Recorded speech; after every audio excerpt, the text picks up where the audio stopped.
Meu bom dia a todos, que a paz de Jesus se faça presente neste ambiente. Nós podemos, com total segurança, afirmar que cada um de nós aqui, cada ser humano, ele é a somatória do pensamento, daquilo que pensa, é a somatória das atitudes, dos seus atos e das suas realizações. É isso que nos define a cada um de nós. É certo também que na caminhada da vida, cada um aqui tem a sua missão específica, mas a todos nós temos que buscar incessantemente a nossa renovação interior, o nosso progresso moral, espiritual.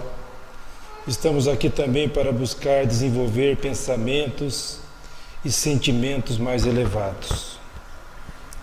Então, o que precisamos fazer, sem dúvida, é de forma consciente buscar identificar aos poucos e combater tudo o que pode retardar o nosso progresso, o nosso objetivo existencial. Tudo aquilo que pode nos retirar a paz, a harmonia, implicar na nossa saúde. E nós vamos ver então que julgar os outros, que é a proposta de hoje, julgar os outros sem estar investido legalmente desse direito é um dos obstáculos que a gente precisa superar. Por quê? Porque à medida que eu estou julgando o próximo, eu estou bloqueando em mim o processo de autoconhecimento. Eu estou deixando de fazer a minha autoavaliação, o meu autoexame e, consequentemente, eu estou retardando a minha ascensão espiritual.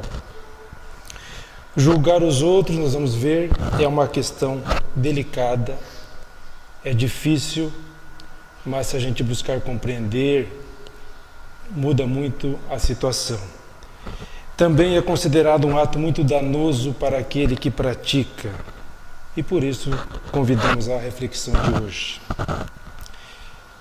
Joana de Ângeles, a benfeitora, ela nos explica por que é complexo, esse processo.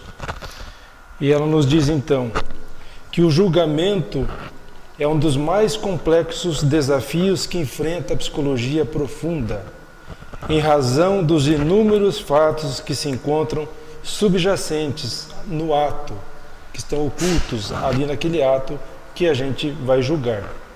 E que quase sempre perverso de medir a conduta de outrem com recursos nem sempre próprios da ética, da justiça e da dignidade.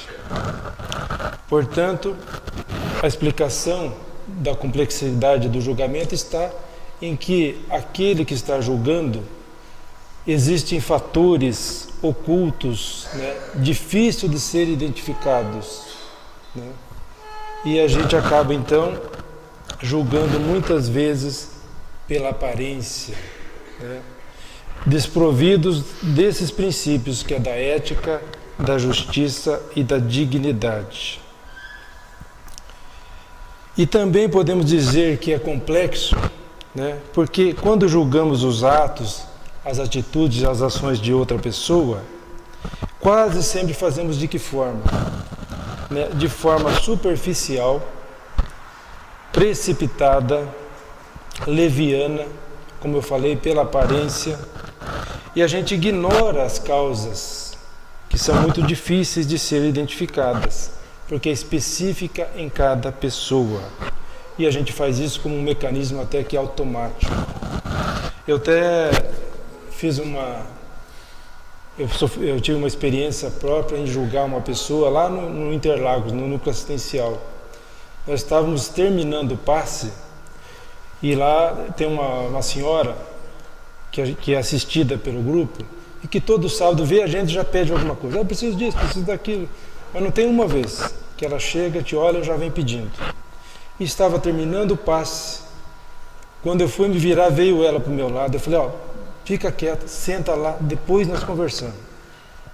E ela falou, não, seu Marco, é que esqueceram de dar o passe em mim.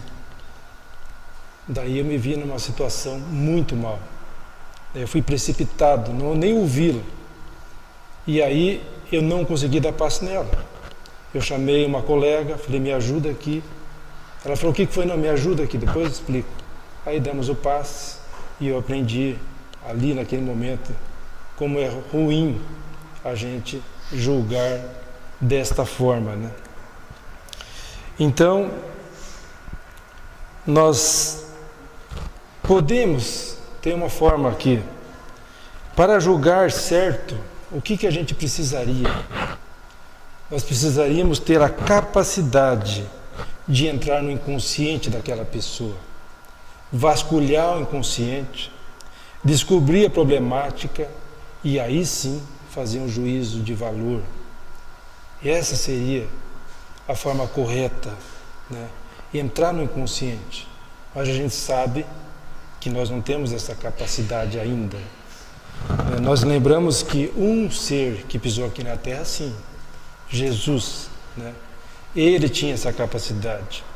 Quando ele se deparava com uma pessoa aflita, Jesus fazia como um scanner espiritual, né? Uma ressonância espiritual da pessoa, e aí sim ele identificava a problemática, a causa, aliviava, orientava e assim por diante. Muito diferente de olhar pela aparência, aquela pessoa chegou, nossa, está com o olho vermelho, deve ser drogado, deve usar não sei o que, deve ser o que. Aquela mulher, olha a roupa que ela está, deve ser isso, deve ser aquilo. Tudo superficialmente. Então nós vamos ver no decorrer da nossa conversa aqui, que na verdade, quem julga é que é mais credor de correção e de censura. Este é o que mais necessita, é quem está julgando.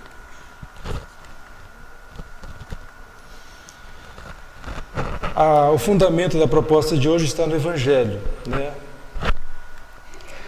No capítulo 10. Não julgueis para não seres julgados. Atire a primeira pedra aquele que estiver sem pecado. Essas duas propostas estão no capítulo 10, ou seja, bem-aventurados os que são misericordiosos. Eu acho muito importante fazer a correlação daquele item com o capítulo, porque está os opostos, ou você julga, ou você usa de misericórdia. A proposta é simples. E o que é misericórdia? Podemos dizer que é aquele sentimento de dor e de solidariedade que devemos ter com relação a alguém que sofre uma tragédia pessoal ou que caiu em desgraça. Sentimento de dó, compaixão e piedade.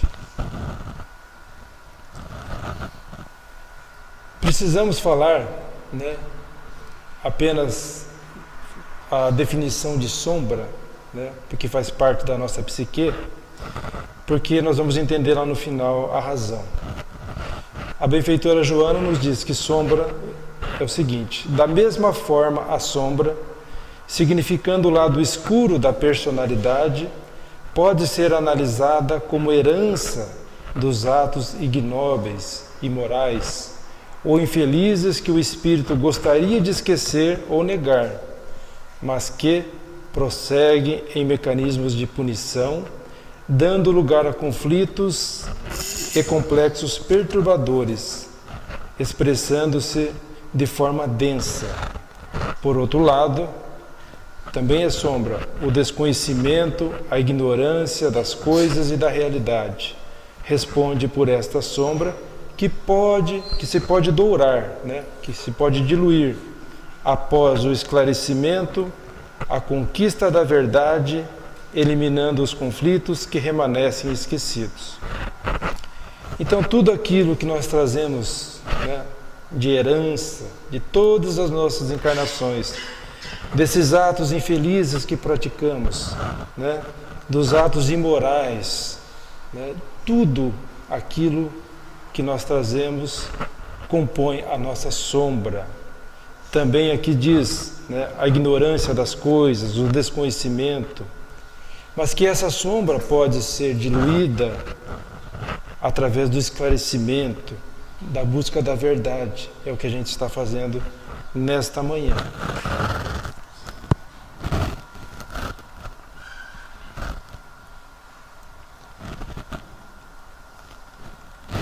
Agora eu vou trazer algumas imagens aqui, mas antes eu quero fazer um esclarecimento. Eu busquei algumas imagens aleatórias, não tem nada de cunho pessoal, apenas para a gente fazer um julgamento de algumas situações que é comum, que eu busquei na internet, que pessoas que se sentiram, né, com preconceitos e assim por diante. Então eu vou simular um julgamento, deixar bem claro, não é nada pessoal, nada, mas que cada um também faça o seu, só para a gente entender o que acontece no dia a dia, né? Por exemplo, este rapaz, né, coitado, é um infeliz, né? Olha, deve ser um alcoólatra, folgadão, de chinelinho, né, de short, de vida boa, e assim por diante. Está ali no celular, marcando a festa com os amigos, e vai fazer deve ser uma noitada, aquilo tudo, né? Um infeliz mesmo. Mas essa situação aconteceu comigo também. Eu estava no mercado, aguardando a minha esposa terminar as compras, porque ainda não desenvolvia a paciência do mercado. Estava ali aguardando com meu filho, e nisso desce um rapaz com um carrinho igual esse, cheio de cerveja. E meu filho me deu um cutucão, ele tem 16 anos, me deu um cutucão assim, falou: olha pai, vê se tem cabimento, dando uma lição de moral ali, para mim, ali, para ensinar. E eu falei: mas o que tem o rapaz? Não, olha quanta cerveja. Eu falei: mas quem disse que ele vai tomar tudo aquilo? Né? Quem sabe é um funcionário que o mercado está fazendo uma promoção e ele foi lá buscar. Quem sabe é dono de uma mercearia e está fazendo as compras lá para vender e assim por diante. Então, à primeira vista é um alcoólatra, né? E a gente desconhece a verdadeira razão do que motivou ele. E na verdade ele só está encostado nessa foto, ele só está encostado, ele não estava comprando nada. Ele apenas encostou no carrinho e um amigo tirou a foto. E para caracterizar essa imagem equivocada. Mas, toda vez que a gente se depara numa situação que a gente vai julgar, o benfeitor Emmanuel nos propõe um processo diferente. Ele fala assim, ao invés de julgar, faça você o auto-julgamento, que é assim que a gente vai aprender a crescer. E são palavras de Emmanuel. Ele nos diz assim: caso te visses no lugar da pessoa caída em tentação, reflete se poderias haver resistido com mais eficiência ao assédio das sugestões infelizes. Então, no caso desse, a gente devia pensar: será que eu também já não bebi algumas no final do ano, nas festas, na faculdade, sei lá onde, né? Para ficar aí apontando o dedo para aquele rapaz? Quantas tentações o mundo nos oferece? Será que eu não caí de outra natureza? Então, essa é a proposta. Faça o seu auto-julgamento. E a benfeitora, sobre esta proposta, ainda nos diz o seguinte: a análise do erro, com relação àquela imagem, a análise do erro é sempre uma necessidade impostergável. Devemos fazer. Deve ser feita, quando não se faz realizada com perversas intenções de dominação do ego, totalmente divorciada da lei de amor e de caridade. Analisar para auxiliar, para corrigir, para educar, é valiosa contribuição para a construção do ser moral, psicológico e espiritual. Então, além de fazer a autoanálise, ela nos diz: olha, avalie, né? Analise o erro do outro, sem problema, mas com amor e caridade. A proposta foi lida aqui na mensagem inicial. Se eu puder de alguma forma auxiliar, é uma pessoa que eu conheço, eu vou lá auxiliar, como Jesus fazia, nada mais que isso. Aqui também, né? Cara folgado, totalmente tatuado, desbraço, né? Deve também ser um cara que não estuda, não tem nada a ver com a vida, né? Não quer, só quer vida boa. Se a minha filha estiver sentada, ele sentar do lado, com certeza eu vou tirar minha filha do lado, né? Talvez possa até dizer que ele é um delinquente. Esse é o primeiro julgamento que eu faço. Mas esse delinquente pode salvar sua vida, né? É um médico profissional que estudou, que se dedica, né? Então, sem jaleco, ele é um delinquente. Com jaleco, ô doutor, tudo bem? Como vai o senhor? Né? Vão no consultório e assim por diante. São situações que ocorrem no nosso dia a dia. E aí a Joana, a benfeitora, nos diz: é inevitável que toda vez quando se é defrontado pelas ocorrências do cotidiano, o próprio senso crítico e de discernimento proceda ao julgamento. Examine a atitude, a conduta alheia, não assumindo, porém, a postura de censor, de responsável pela sociedade que pensaria estar defendendo, né? Examinar para a nossa autoanálise apenas. Eu coloquei essa foto também porque eu acho que as multas de celular deviam para ser R$1.000, né? Olha que absurdo, né? Que responsabilidade, né? Devia prender ele e o carro junto, né? Mas eu também coloquei isso aqui porque eu faço todo dia isso. Eu não consegui ainda me disciplinar. Agora, quando eu vejo um motoqueiro pilotando e ainda mandando mensagem, eu falo, nossa, que absurdo, né? Fico irritado com aquilo. Por que eu fico irritado? O pai da psicanálise, né, Carl Gustav Jung, né, ele me dá a resposta. Tudo que nos irrita nos outros pode nos levar a uma compreensão sobre nós mesmos. É exatamente o que aconteceu quando eu critico uma pessoa dirigindo e falando no celular. Eu estou me irritando comigo mesmo, com as minhas ações, com meus erros, não é o outro.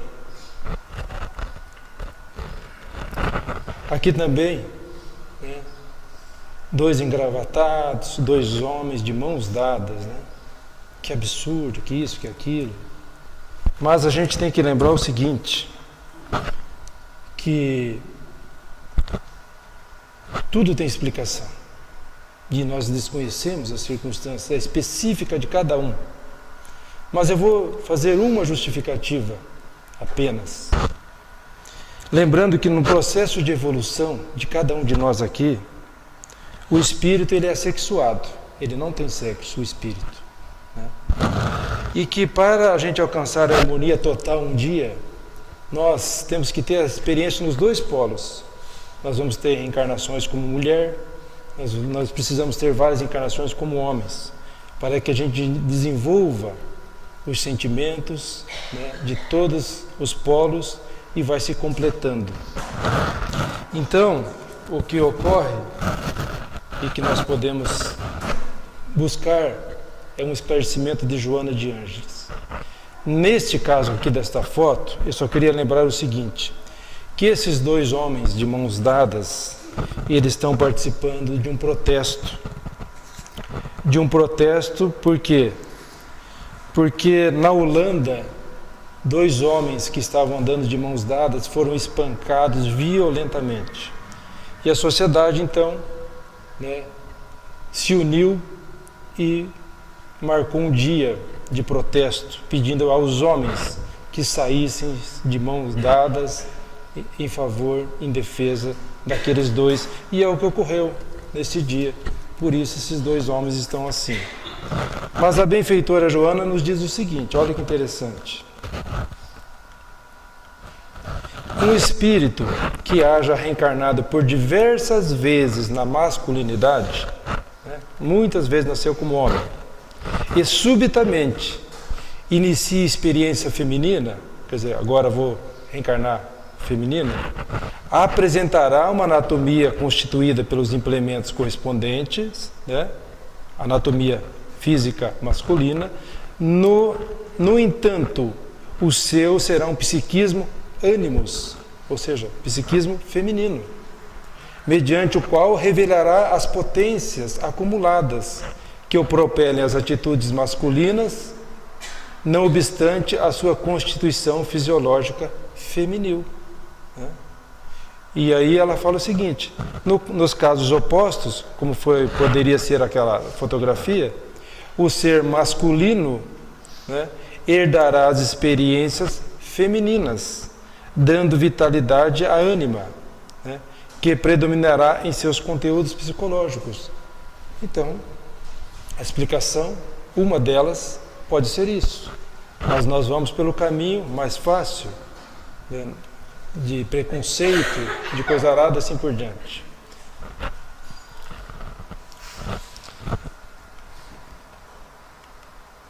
Esse aqui então, coitadinho, é magrinho, está precisando de emprego, né? Está ali com a bolsinha. Se chegar na minha empresa, vou mandar ela, vai direto para o RH lá, conversa lá com o pessoal, vê o que se tem algum empreguinho para você. Então eu estou julgando ele pela aparência, né? Só que quem é esse rapaz? Ele é Joseph Messer, inventor de um aplicativo do iPhone que vale milhões, né? E ele com aquela aparênciazinha não dava nada para ele. Sendo que eu não sei mexer com o iPhone ainda. Peço ajuda para meus filhos e trava aqui, bloqueia ali, né? Posso estar me achando muito superior a ele, porém ele intelectualmente tem uma inteligência muito superior. Então é só para mostrar que a gente julga realmente, muitas vezes de forma precipitada, né? E aqui tem essa situação que eu também não poderia deixar de citar, né, que é o assunto quase que diário, a Lava Jato, né? Quando vemos uma pessoa, ou os noticiários, até que enfim pegou. Agora, gostaria tanto de ver algemado, gostaria de ver ele com o cabelinho cortado, aquele corrupto, né? E vamos falando. Não vejo a hora de ver aquela pessoa também presa, e assim por diante, né? Julgando daqui uma pessoa que não conhecemos, o que ocorreu, o porquê fez aquilo. E Emmanuel então fala assim: não julgue o corrupto mesmo, faça um auto-julgamento. Nesses termos, talvez, ele fala: estivesses na posição daqueles que controlam a fortuna ou o poder, a influência ou a autoridade, e examina por ti mesmo qual seria o seu comportamento. Será que se eu estivesse lá em Brasília, mas meu filho tivesse uma doença grave, precisasse de procedimentos caríssimos, será que eu não aceitaria uma malinha com $500 mil? Será que não? Né? Então é isso que ele está pedindo. Faça auto. É fácil falar, né? Mas a gente não sabe em que circunstância e o que motivou aquele irmão, que é um irmão. E aí, a benfeitora Joana diz o seguinte: a sutileza se encontra na capacidade de não converter a apreciação e o exame de situação em condenação que exige castigo, mas solidariedade ou autoprecaução para que não incida no mesmo equívoco. Graças a esse comportamento manifesta a maturidade do ser humano, que ora sabe entender o correto em relação ao errado, a ação dignificante em confronto com a reprochável, a comparação entre o saudável e o patológico. Então, numa situação dessas que a gente vê, a proposta é fazer a autoanálise, agir com solidariedade e com autoprecaução, Autoprecaução né, o que eu posso tirar desse irmão que errou? A experiência, o exemplo, passar para os meus filhos, para mim próprio, né? Vou realmente concluir que a corrupção não vale a pena e mostrar, olha ali quantos estão caindo. A benfeitora Joana diz que quando um homem cai, toda a sociedade cai com ele. Mas quando um homem se levanta, toda a sociedade se levanta com ele. Então nós caímos junto quando alguém entra na corrupção.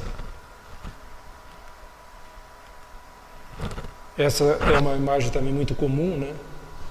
Vemos a situação, já ontem mesmo a polícia parou e tinha 5 rapazes na rua, foram tudo de mão erguida, a gente já passou, não, tudo bandido, né? A gente nem sabe o que a pessoa cometeu, em que condições, mas deseja que vá para a cadeia, não acredita no inferno, mas pede que fique no inferno eternamente, nunca saia mais de lá, né? E assim por diante. Mas Emmanuel fala, olha gente, auto-julgamento. Se te observares na condição do agressor, imagina quão valioso se te faria o perdão daqueles a quem houvesse ferido, após reconheceres que te demandaste no momento de desequilíbrio e loucura.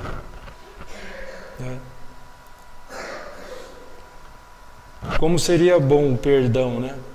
Se eu atropelasse uma pessoa, mesmo por culpa, né? Não com intenção, mas já pensou? A pessoa viesse a morrer e se alguém da família me perdoasse, o quanto isso me ajudaria? E nesse caso a Joana nos diz o seguinte: examina-se a conduta infeliz de alguém que cometeu um delito, sem dúvida, mas não perdeu a qualidade de ser humano. Aquele rapaz algemado é um ser humano e ele requer dignidade e misericórdia, por mais hediondo haja sido o seu crime, a fim de não lhes equipararem em rudeza e primitivismo seus julgadores. É difícil? Alguns podem falar, nossa, é difícil. Misericórdia para um corrupto, misericórdia para um ladrão, para um homicida, é o que Jesus faria. E a gente deve seguir o Mestre, né? Por mais hediondo, eis a proposta. O julgamento, porém, que insensato, arbitrário e contumaz, decorre da inferioridade do opositor, que apenas vê, olha o que a gente está vendo quando julga o próximo, vê a própria imagem projetada e odeia, cedendo de destruição para libertar-se do pesado fardo, ferindo a outrem, é covarde e cruel. Por que eu coloquei a definição de sombra lá no início? Porque quando nós julgamos o outro, nós estamos projetando a imagem da nossa sombra, né? Se eu acho que aquela pessoa fez aquilo errado e o condeno daquele jeito, é porque ou eu pratiquei isso, ou eu sou daquele jeito, ou eu fiz pior. Essa é a grande verdade que a gente tem que aceitar. É difícil, mas é a realidade, né? Então é no defeito que eu enxergo no outro que a minha sombra aparece. Sempre é assim, nos julgamentos. O que ocorre é o seguinte, quando eu estou julgando, a benfeitora também nos diz o seguinte: mediante mecanismos automáticos de liberação de cargas de culpa e medo que estão no meu inconsciente, o julgador escusa-se de desvelar as suas imperfeições e facilmente identifica as imperfeições do outro, por encontrar-se atribulado por gravames iguais uns e outros muito mais perturbadores. Então é isso mesmo, né? É no defeito que eu enxergo no outro que a minha sombra aparece.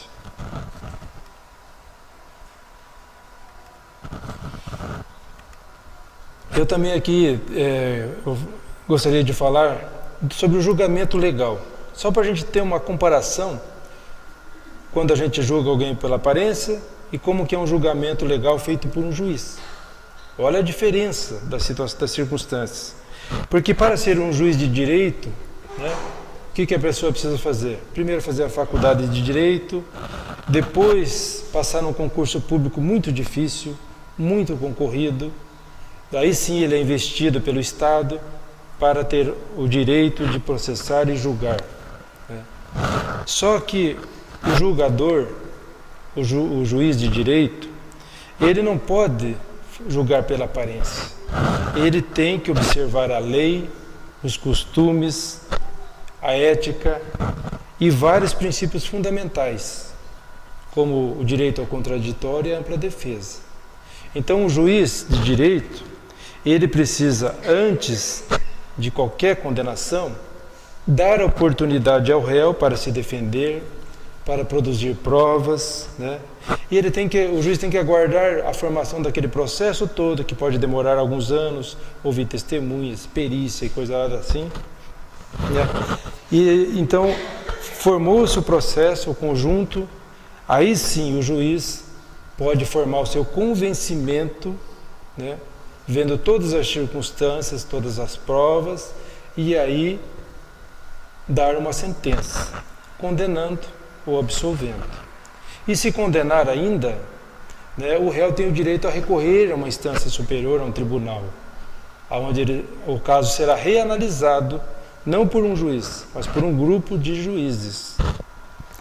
Então, a gente vê a diferença do que é um julgamento legal, né, feito pela justiça, e os julgamentos que nós fazemos no dia a dia, desprovidos daqueles princípios da ética, da justiça, da dignidade. Então, apenas é para exemplificar. E nós vamos buscar aqui uma mensagem de André Luiz, que fala desse julgamento. Ele nos diz assim: seja o investigador de ti mesmo, o defensor do próprio coração, o guarda da sua mente. Mas se não detens contigo a função do juiz, que é chamado à cura das chagas sociais, não julgues o irmão do caminho, porque não existem dois problemas absolutamente iguais, e cada espírito possui um campo de manifestações particulares. Cada criatura tem o seu drama, a sua aflição, a sua dificuldade e a sua dor. Antes de julgar, busca entender o próximo e compadece-te, para que a tua palavra seja uma luz de fraternidade no incentivo do bem. E, acima de tudo, lembra-te de que amanhã outros olhos pousarão sobre ti, assim como agora a tua visão se demora sobre os outros. Então serás julgado pelos teus julgamentos e medido segundo as medidas que aplicais aos que te seguem. André Luiz, Comandos do Amor. O que ele nos pede então é que a gente não deve sair por aí batendo aquele martelo da justiça, né? Sendo juiz das causas alheias e condenando o próximo, né? Por cada falta, por cada equívoco que vem a cometer.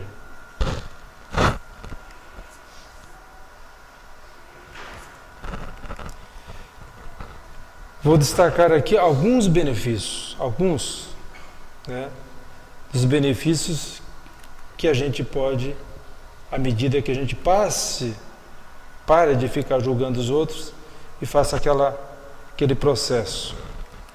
O primeiro, então, benefício é que não julgar propicia o autojulgamento. E esse autojulgamento permite descobrir em nós fontes de renovação espiritual que irão nutrir os sentimentos com novos princípios de tolerância e humanidade.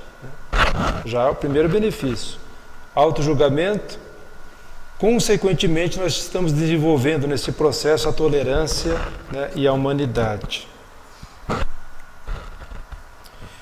Também propicia a prática da compreensão, né, porque ao invés de julgar eu estou passando a compreender o próximo, que representará considerável adiantamento moral ao espírito, em direção à paz que se te fará suporte à felicidade. Segundo benefício, né? desenvolva a compreensão. Olha que bom a compreensão dos outros para mim, né? E representará um grande considerável adiantamento moral.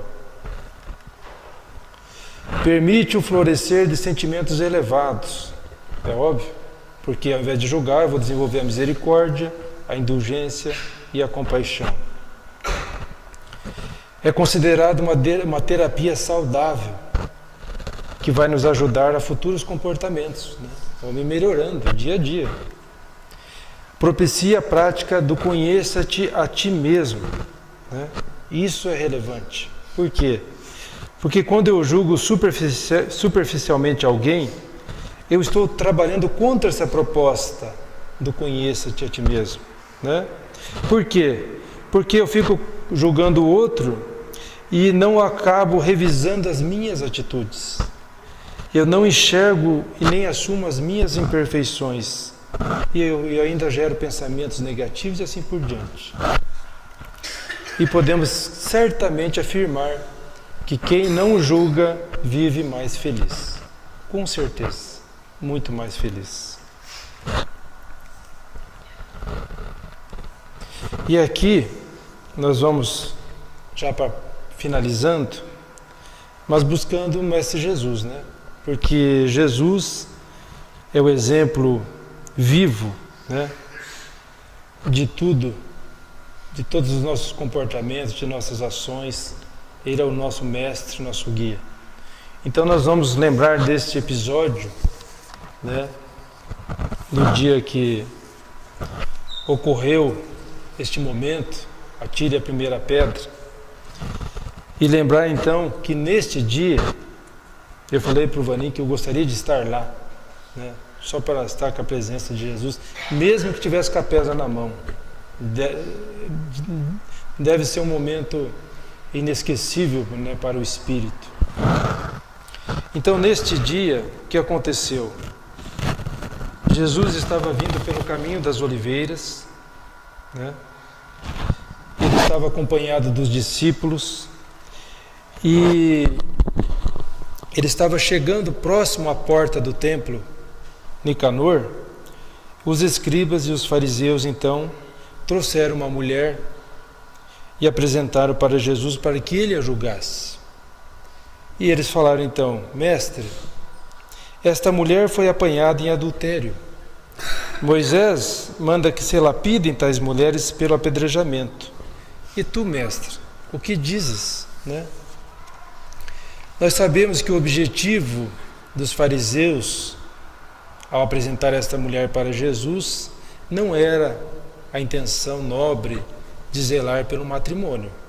Na verdade, eles queriam fazer com que Jesus entrasse em contradição com a lei, né, com aquilo que Moisés orientava. E aí fosse um motivo daí para perseguir mais ainda Jesus. Era uma cilada então.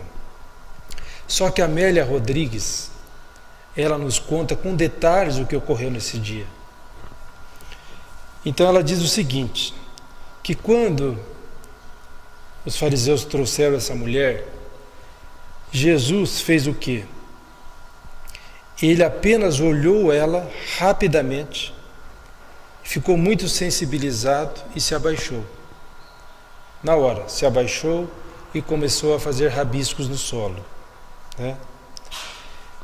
E ele estava ali rabiscando e os fariseus de novo vieram com toda a pressão para cima de Jesus. Falou: e daí, mestre, vamos? Que decide? Né? Todos aqueles homens com pedras na mão.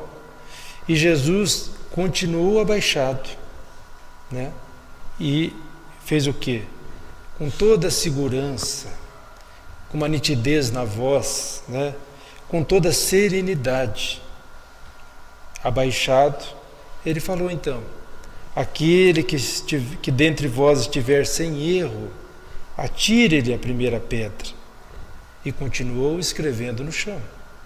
Então a gente vê que Jesus não contrariou a lei de Moisés, porque Moisés mandava tirar pedra, Jesus também mandou: atire, mas, né, quem estiver sem erro.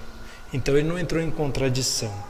Mas o que importa é o seguinte: é saber que agachado ali, rabiscando o solo, Jesus não estava fazendo coisas inúteis, sem sentido. Amélia Rodrigues nos diz que, abaixado, Jesus estava escrevendo a marca moral de cada um que estava ali com a pedra na mão observando. É isso que Jesus estava fazendo. Escrevendo a marca moral de cada um, para quê? Para que cada um recordasse da sua própria imperfeição. Esse era o grande objetivo, né?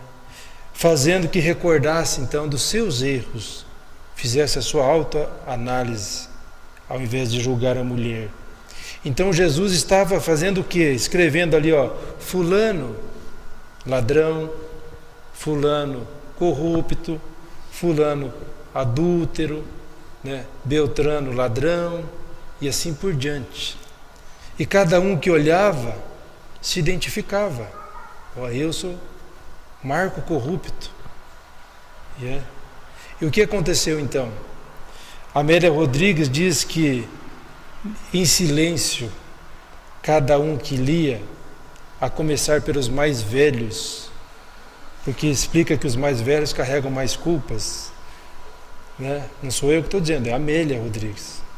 Então, diz que em silêncio, cada um, a começar pelos mais velhos, foram se afastando, até que ficou Jesus e a mulher, naquela cena toda. Só que Jesus continuava abaixado, ele não se levantou em nenhum momento. Aí sim, olha que bonito, né? Quando Jesus ficou então só com a mulher ali, ele, com toda a doçura, com toda a disciplina, ele se levanta, né? Se levanta e diz para a mulher: mulher, onde estão eles? Ninguém te condenou, nem eu tampouco te condeno.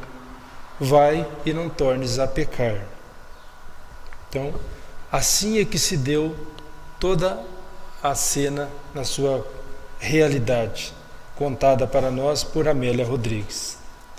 Só que desta cena, nós podemos fazer a avaliação do ensino de Jesus, de não atirar a pedra e de não julgar, né?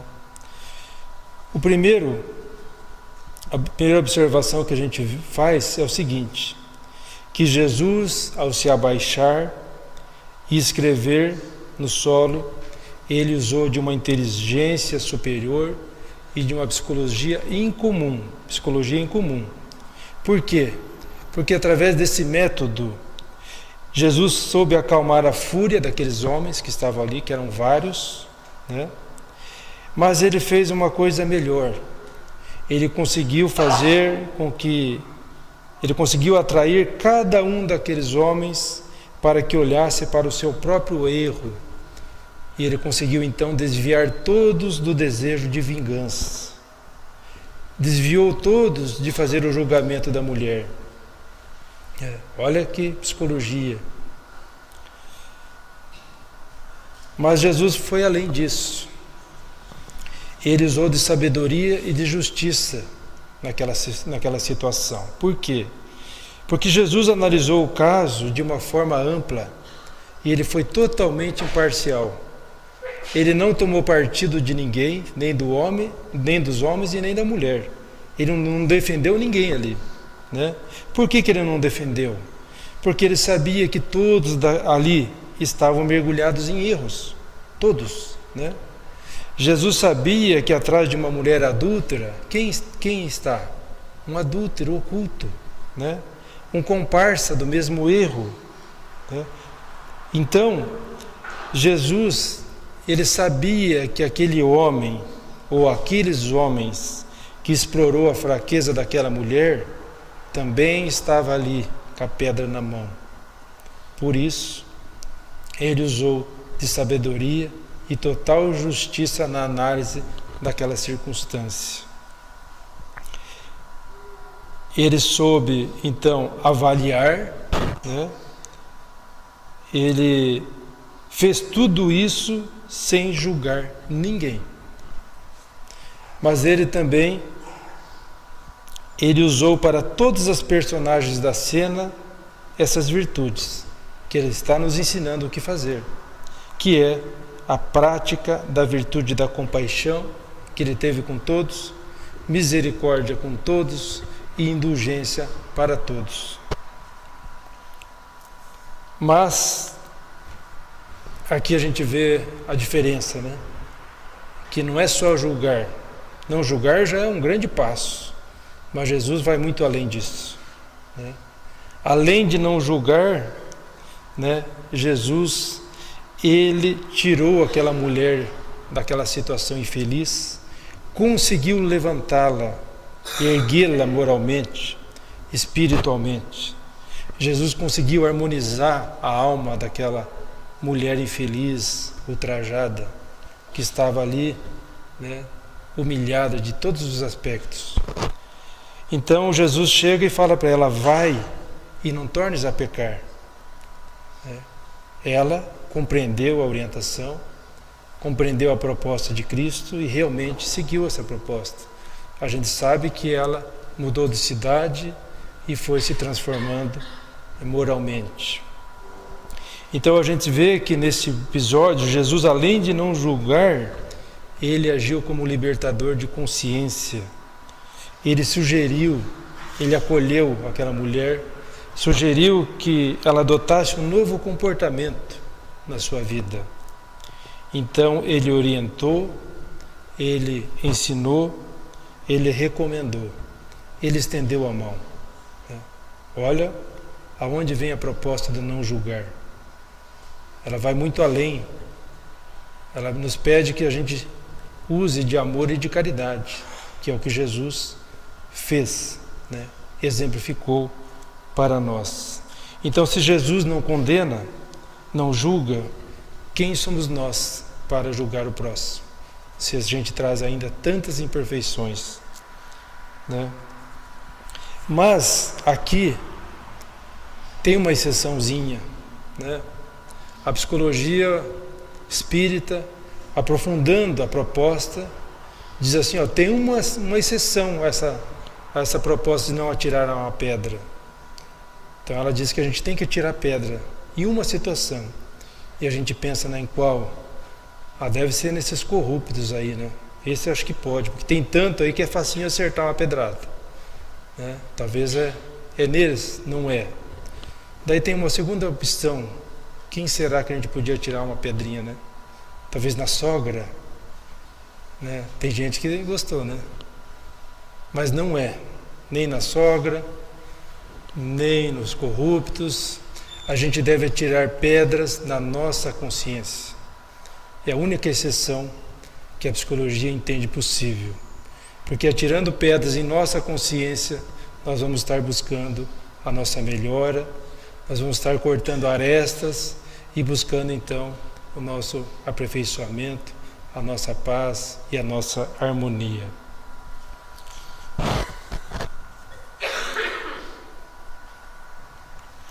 Para encerrar, eu trago aqui uma mensagem de Emmanuel,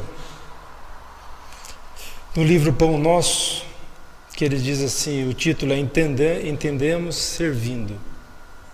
E a passagem de Paulo é esta, olha que interessante, porque também nós éramos noutro tempo insensatos, noutro tempo. Diz Emmanuel então, na terra não respiramos num domicílio de anjos, somos milhões de criaturas no labirinto de débitos clamorosos do passado, suspirando pela desejada equação. Jamais atingiremos nossos objetivos, torturando chagas, indicando cicatrizes, comentando defeitos ou atirando espinhos à face alheia. Jamais. Compreensão e respeito devem proceder-nos à tarefa em qualquer parte. Compreensão e respeito. recordemos, aqui que é importante, né? Recordemos nós mesmos na passagem pelos círculos mais baixos e estendemos braços fraternos aos irmãos que se debatem nas sombras, né? Lembrando aqui o quê? Que nós todos aqui passamos pelos círculos mais baixos, cometemos erros, delitos, atos imorais, infelizes e assim por diante. Então ele fala assim, se lembre que você também já passou por esses níveis e agora o seu irmão está passando. Então, estenda o braço fraterno. E ele conclui, se te encontras interessados no serviço do Cristo, lembra-te de que ele, Jesus, não funcionou em promotoria de acusação, e sim na tribuna do sacrifício até a cruz, na condição de advogado do mundo inteiro. Jesus não funcionou em promotoria de acusação. Imagina nós então. E eu, na profissão, sou advogado, e eu nunca tinha visto uma referência a Jesus, lembrando que ele sim é o grande advogado, né, de nossas vidas. Então, para encerrar, eu lembro que Jesus, como advogado supremo, ele defendeu os direitos fundamentais da vida, os direitos eternos e imutáveis. Jesus sempre usou da ética, da dignidade e da misericórdia ante os defeitos do outro. Jesus advogou em favor de todos que encontrou no caminho, sejam bons ou maus.